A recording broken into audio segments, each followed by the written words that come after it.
Swapnil is a true professor. He is able to reframe the question. Articulate question. Yeah, he's able to do that. In the world, everyone who does any amount of marketing has always understood that Super Bowl.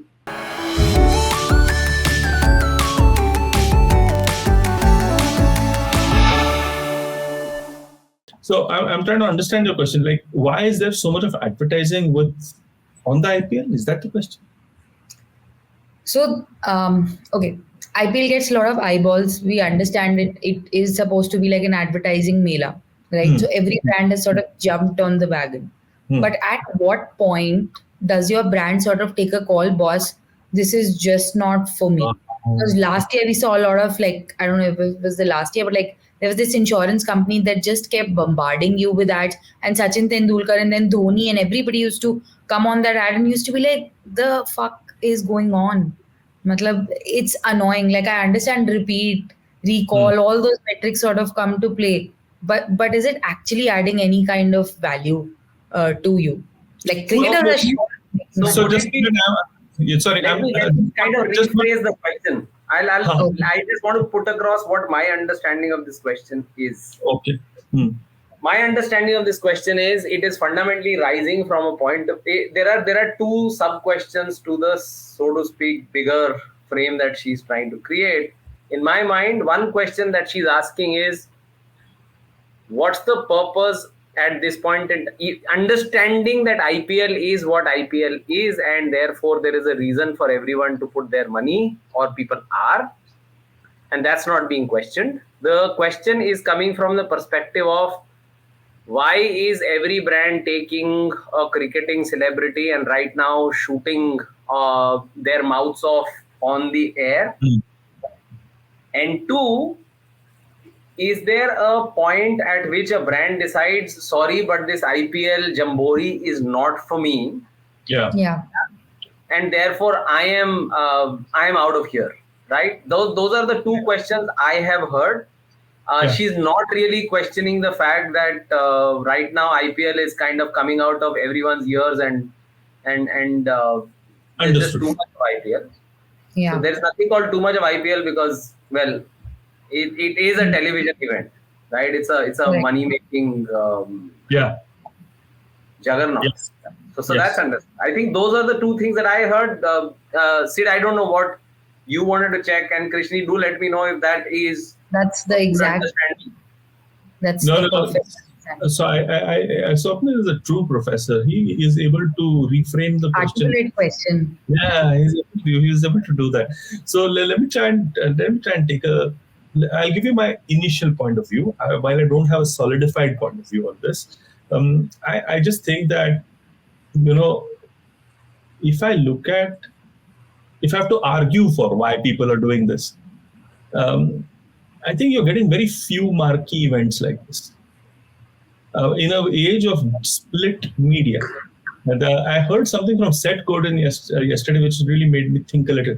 So the internet is not the biggest mass medium now anymore. It is the world's most effective micro medium.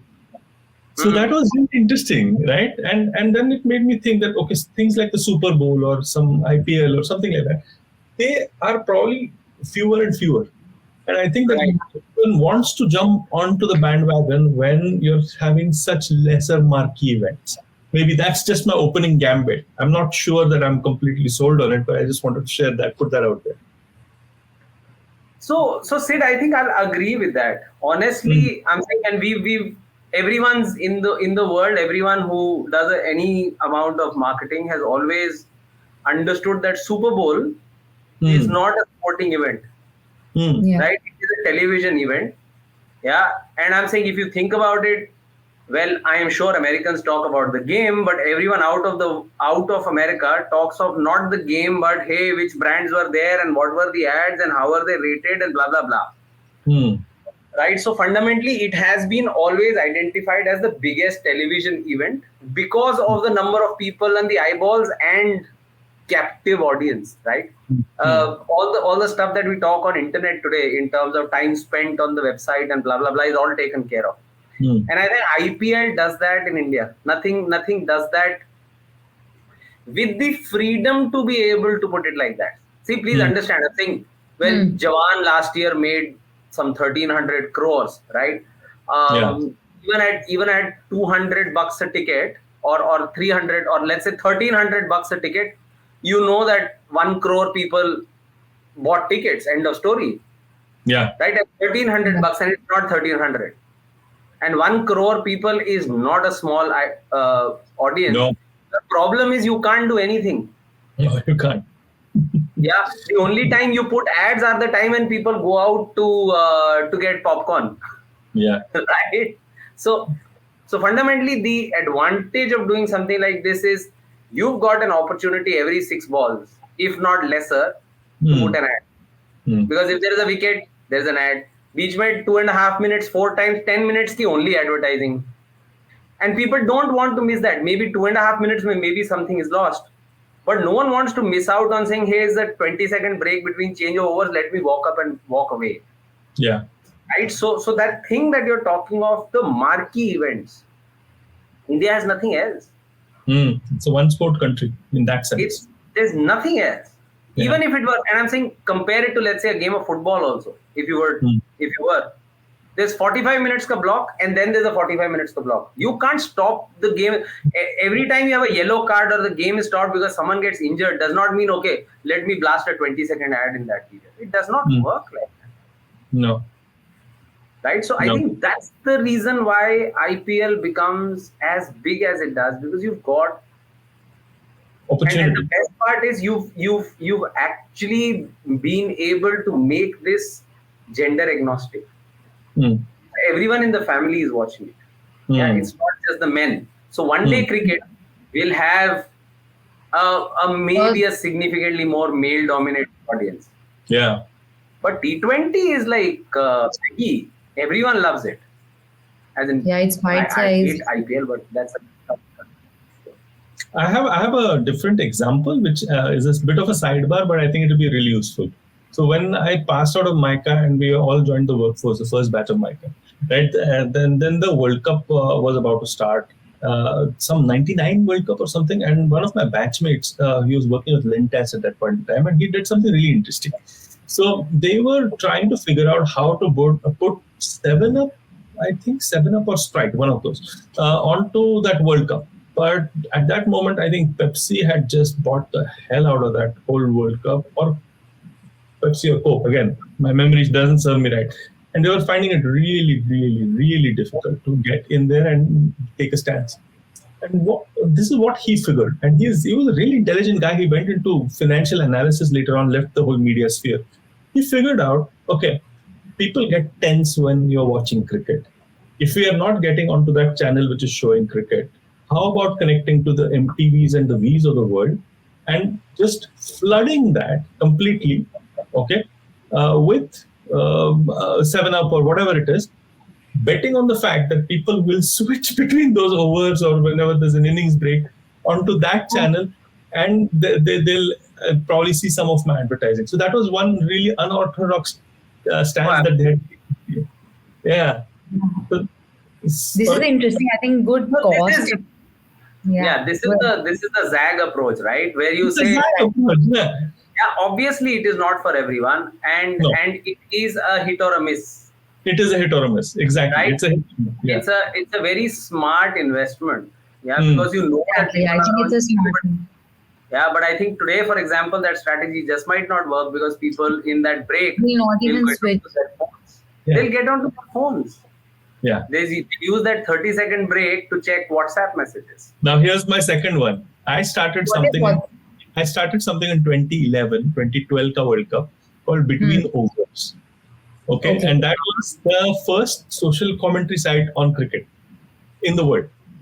Okay, I was on a seminar and I precisely understood what Swapnil is saying, that there's an opportunity every 6 balls, whatever. So I called it Between Overs. Guess what? In the space of 12 months, and this is when Dhoni won the World Cup for us and all of that, right? Yeah, 2011. Yeah, 2011. In the space of 6 months, my site was the number 2 sports website in India. Okay, just after ESPN Cricinfo. In fact, I'd started a uh, a group on LinkedIn called Watch Office During Cricket Hours or some shit like that. And I had a lot of fun with it. I had no intention of continuing with it and the rest of it. But Alexa rankings just shot up because I knew that the second screen was in play now and people Yeah. will shift. So that was a really interesting experiment. Yeah. Well, that's true. That's true. And I think, see, the bigger point for people to understand is what's the best utilization of my money.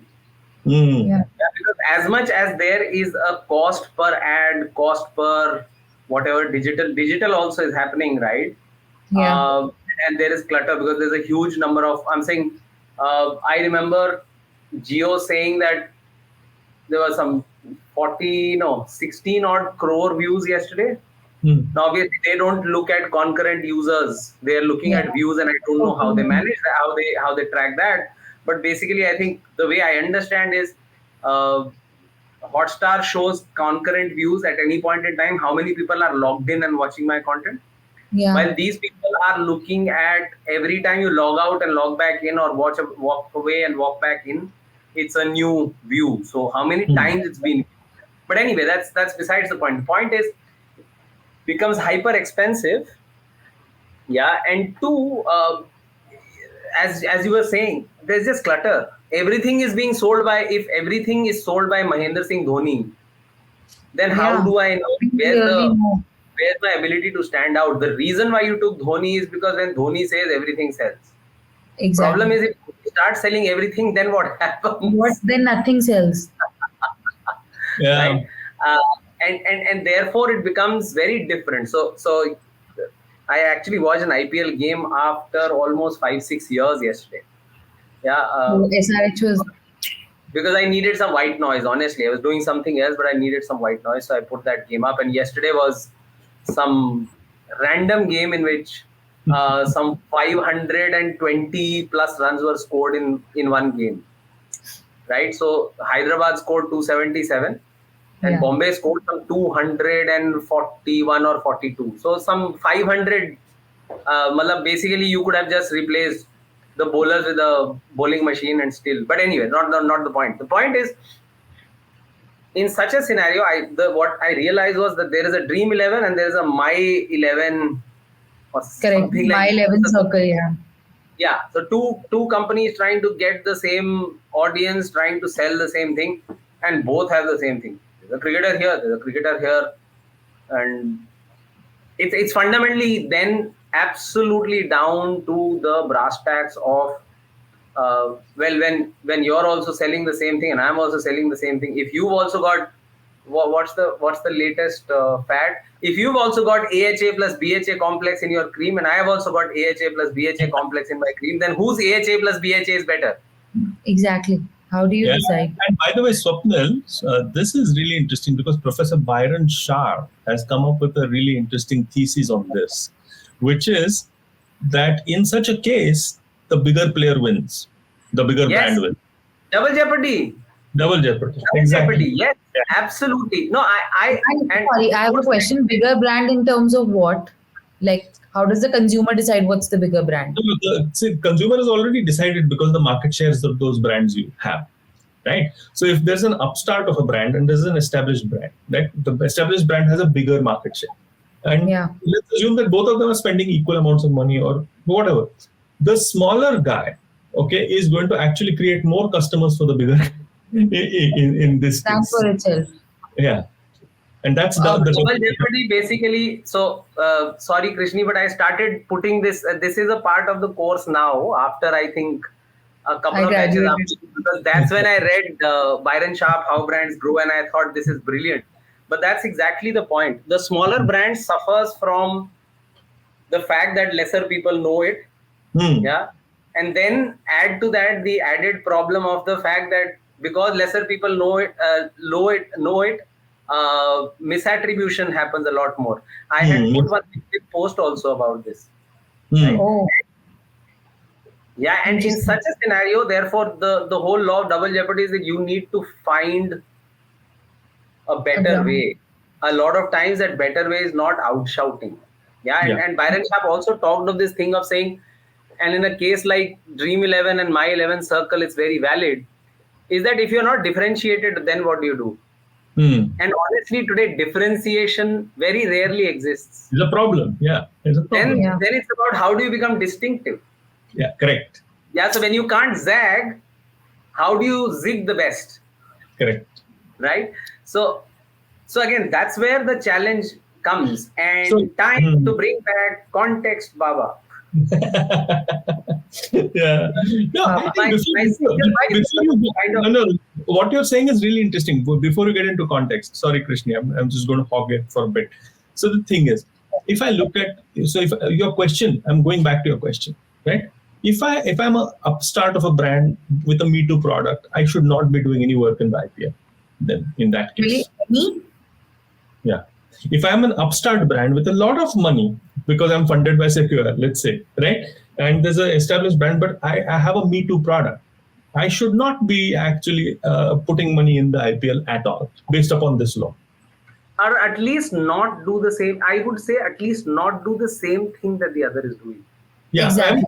Unless I'm distinctive in the way in which I'm communicating.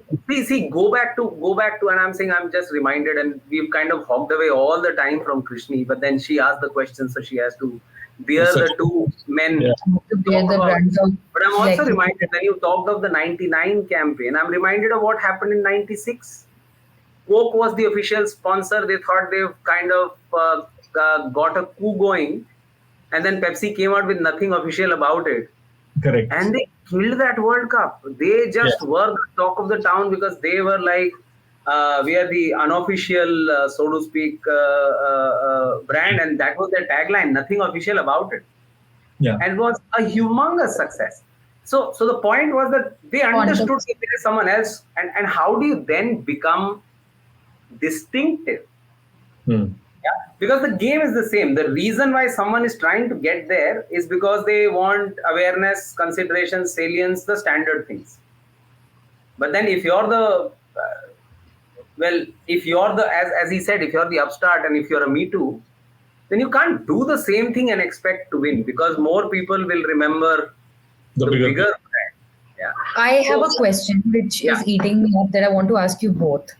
So we are comparing to industries also, and I just want to understand a bit more about it. So on one hand, you have like this gaming, which at least success metrics would have some sort of immediate measure where you want people to come, play, engage with the site. And I would think at least the companies that are trying to optimize for metrics here would be like instant gratification versus, and I want to know this because I've not worked in an FMCG company, would Coke at that point or Pepsi at that point during the World Cup also be looking at sales, or would they be like, हमें अभी सिर्फ consideration move करनी है and let's look at sales say 6 months from now, and that sort of becomes a success metric? Because it may be that the campaign was like wow, and Pepsi got a cheeky response at Coke, but did it really work for them from a metrics perspective? Because then it goes back to whether it was a smart investment or not. In Sid's example, that guy actually probably made money because like the cost of marketing on MTV would have been lower,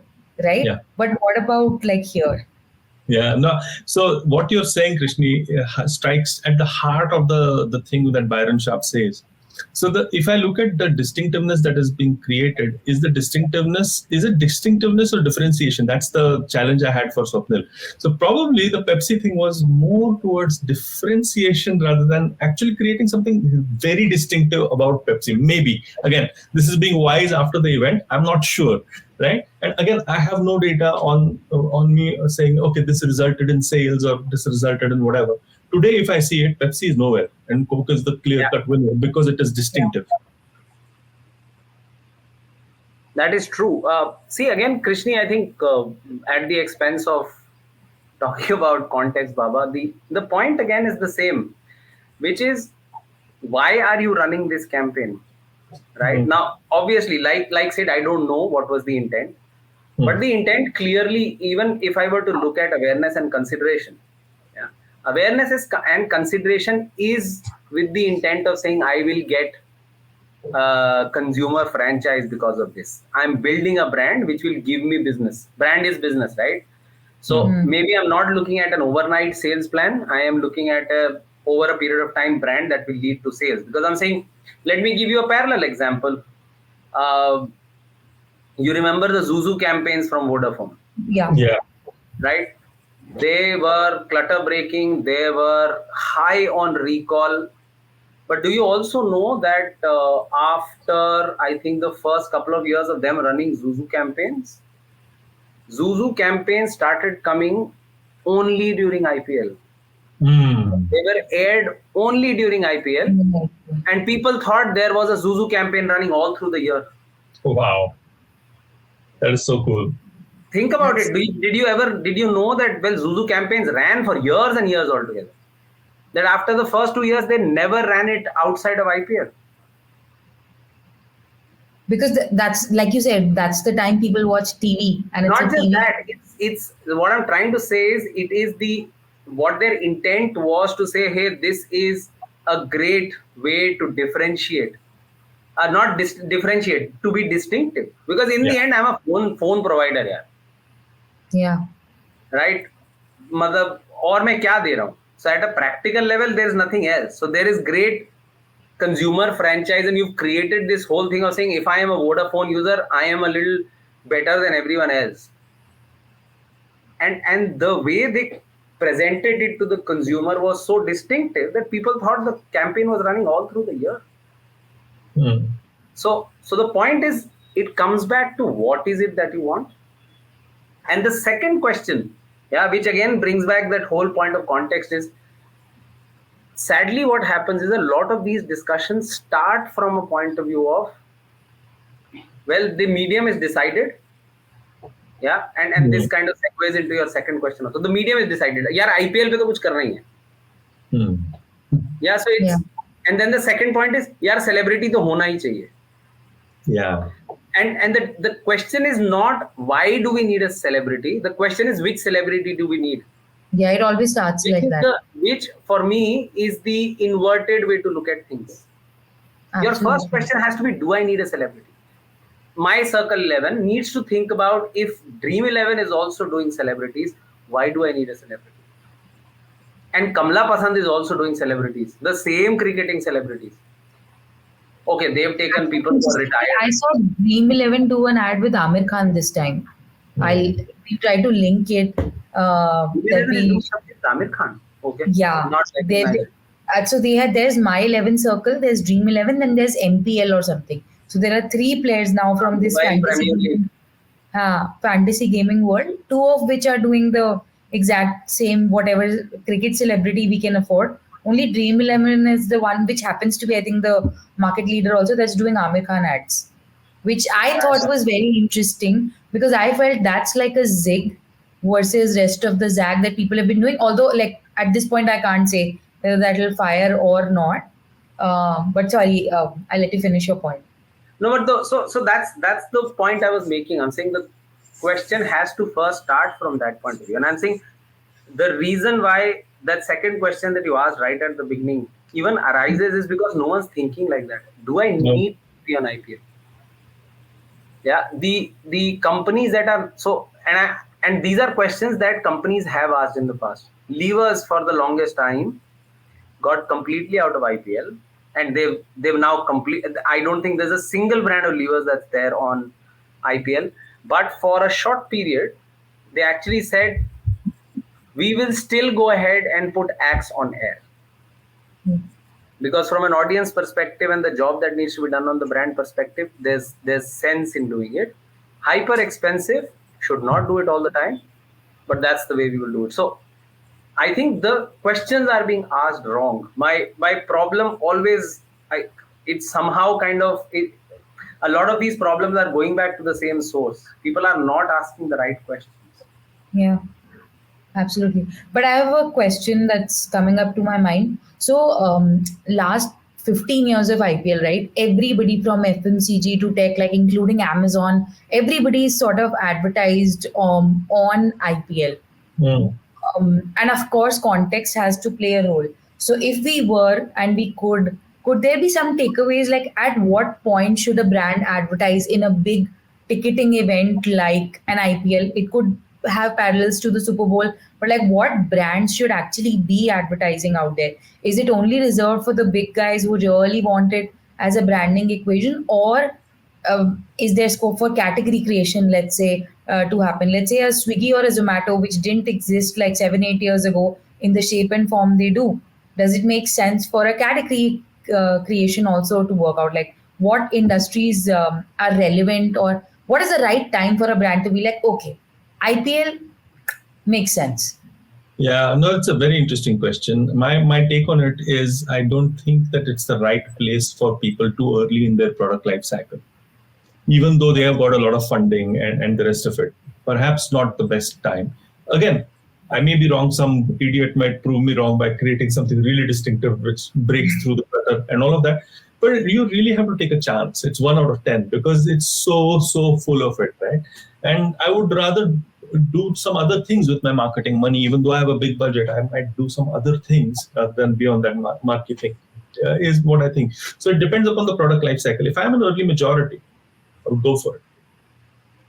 See, Fine. so agree and disagree.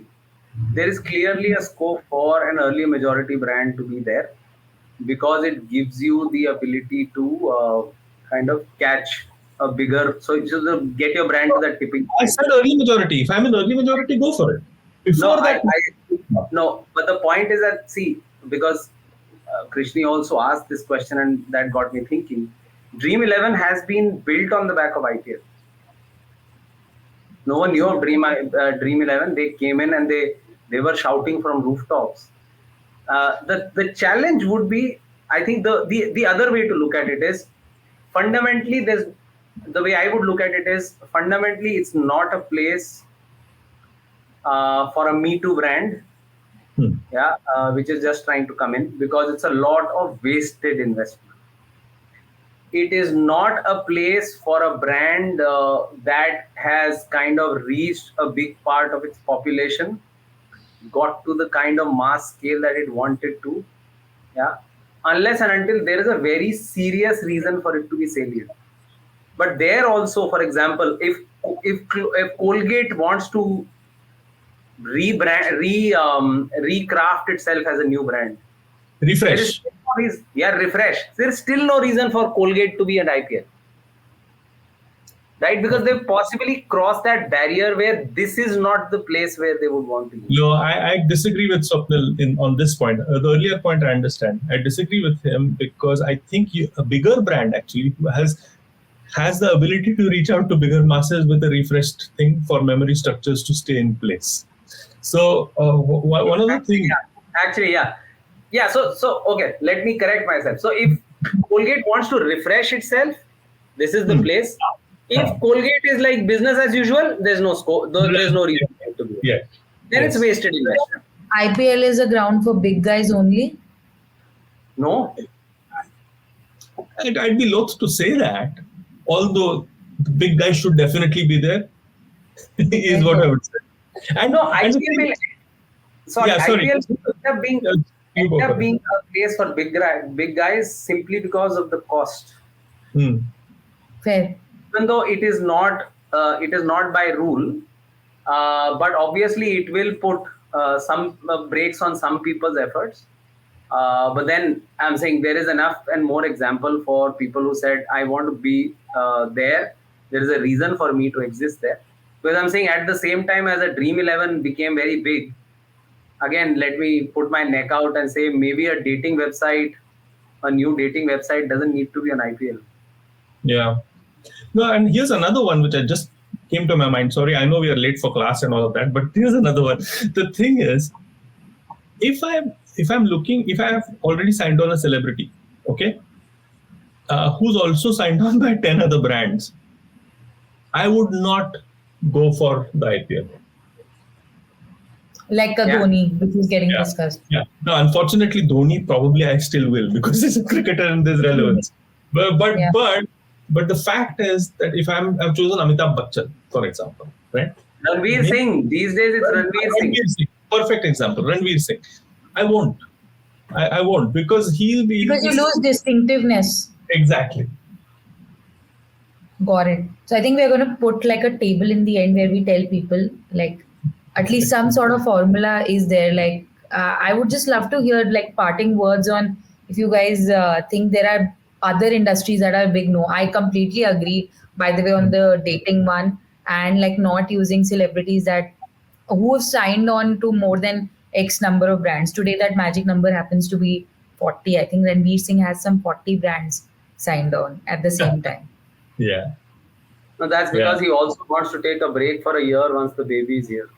Swapnil has got a Swapnil's hotline. fact of the day is like from page 3 columns today.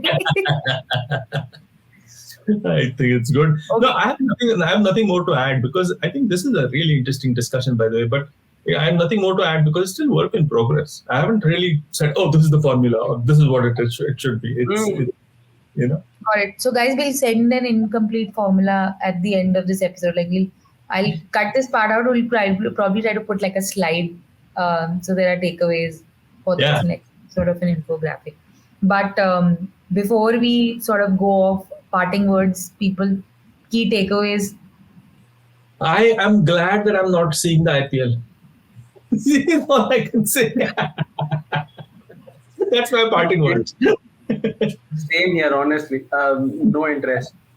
Watched one game after the longest time, and one game was one game too many. But I'm saying nothing against people who Yeah. love to watch.